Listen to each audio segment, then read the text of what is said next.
Across the Muslim world, few topics stir as much debate as the question of Tawassul, seeking closeness to Allah through a means. On one side, Salafi thought narrows Tawassul to such minimalism that it rejects almost every form of mediation, declaring that even honoring the Prophet or his family after their death through supplication amounts to bid'at or even shirk.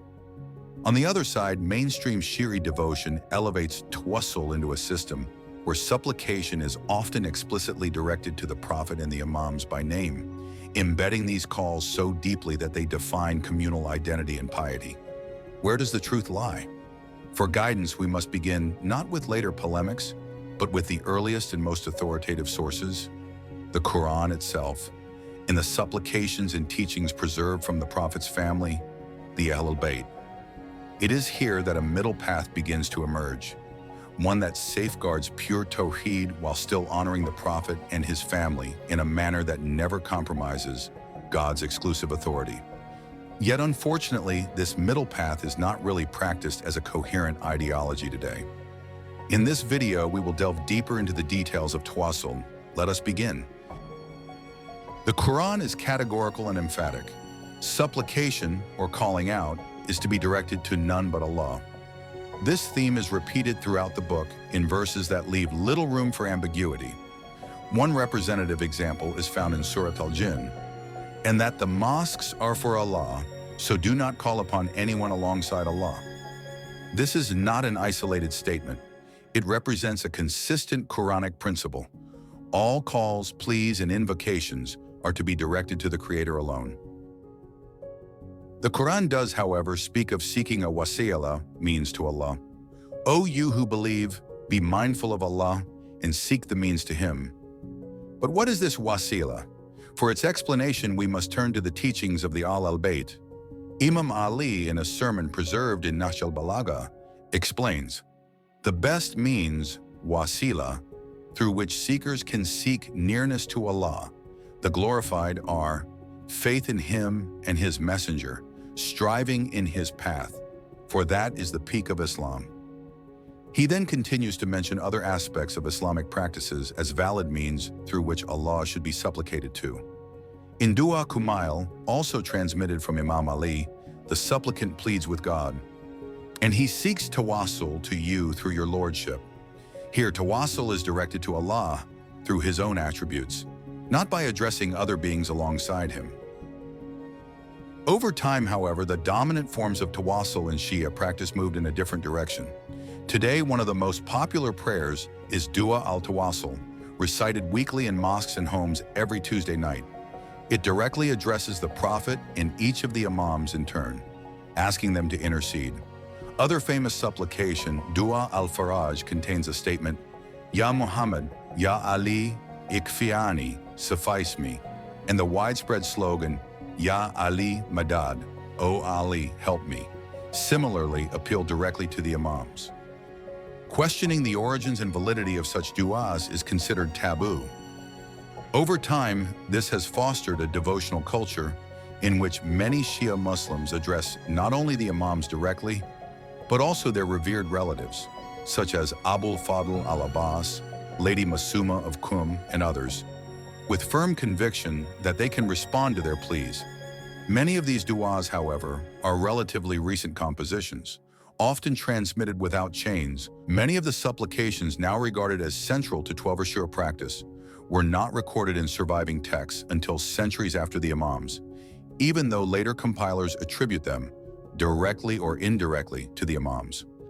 Even scholars who circulate them rarely defend them on the basis of isnad. Instead, they justify them through secondary reasoning, such as they do not contradict belief. But here lies a circular problem. The very beliefs used to test the prayer's validity have themselves been shaped by these same prayers. This method also stands in tension with another principle taught by the Imams and emphasized in the Hadith sciences, that reports must be tested against the Quran, and only those in harmony with the words of Allah are to be accepted, while any that contradict it must be set aside. This naturally raises an important question. Did the Imams themselves, who are our role models in worship, ever address anyone other than Allah in their du'as? Do we have any reports of Imam Ali saying Ya Muhammad, or of the later Imams calling out Ya Ali in supplication? The historical record is largely, if not entirely, silent on this. What we do have, however, is a rich legacy of du'as, all addressed directly to Allah alone. The Imam's supplications confirm this exclusive focus on Allah. Imam al-Sajjad says in Dua Abu Hamza al-Thumali, "All praise is due to Allah, whom I call upon whenever I wish for my needs, without any intercessor, and He fulfills my need. All praise is due to Allah, whom I call upon and none other. If I called another, my call would not be answered. All praise is due to Allah, whom I hope in and none other. If I hoped in another, my hope would fail." Imam al-Sadiq likewise expressed amazement that people do not turn directly to Allah with the Qur'an's own words in times of need. He said, "I am amazed at one who fears an enemy but does not turn to Allah's words. Allah is sufficient for us, and He is the best disposer of affairs. I am amazed at one who is distressed but does not turn to Allah's words. There is no God but you. Glory be to you. Indeed, I was among the wrongdoers. I am amazed at one who is plotted against but does not turn to Allah's words. I entrust my affair to Allah. Surely Allah sees His servants. And I am amazed at one who desires the world and its beauty, but does not turn to Allah's words. Whatever Allah wills, there is no power except with Allah." These are not abstract theological statements. They are the lived devotional model of the Imams. Every plea to Allah directly, hope and fear placed only in Him. Some argue, when we call the Imams, we don't see them as independent from Allah. They are agents of Allah, His representatives who fulfill needs by His permission. But what is the evidence for such a thought process? No one can recognize the status of the Prophet, Imam Ali, and Lady Fatima better than the Imams themselves.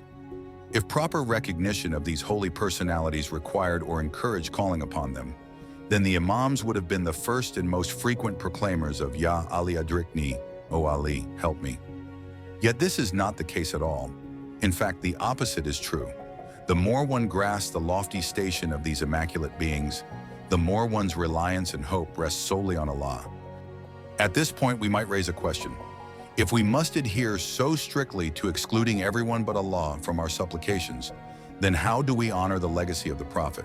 How can we thank the Imams and Allah for leading us from total darkness into light?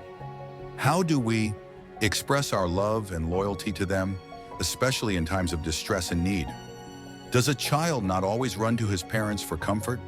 And are Muhammad and Ali not the fathers of this ummah? These are valid questions, and to answer them, we must take our mind to a very specific time in history, the critical period after the events of Karbala. The aftermath of Karbala was the most devastating chapter for the Muslim ummah, a time when the essence of dua could only radiate from the purest of hearts.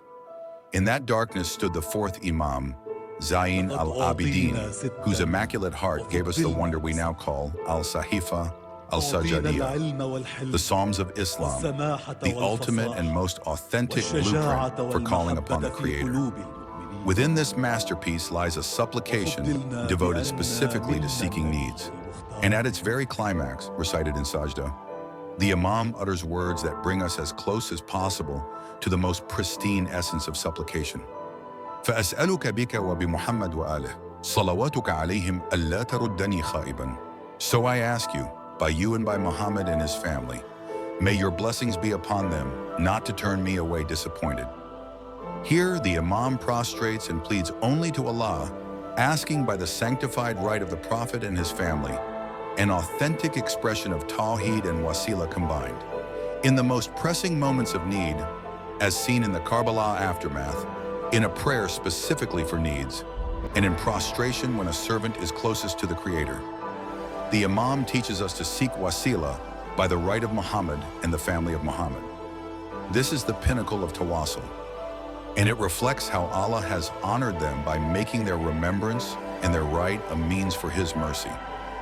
The Sahifa is also replete with another form of wasila, sending salawat upon the Prophet and his family, which appears constantly throughout its prayers and is affirmed in many narrations as a means for one's dua to be accepted.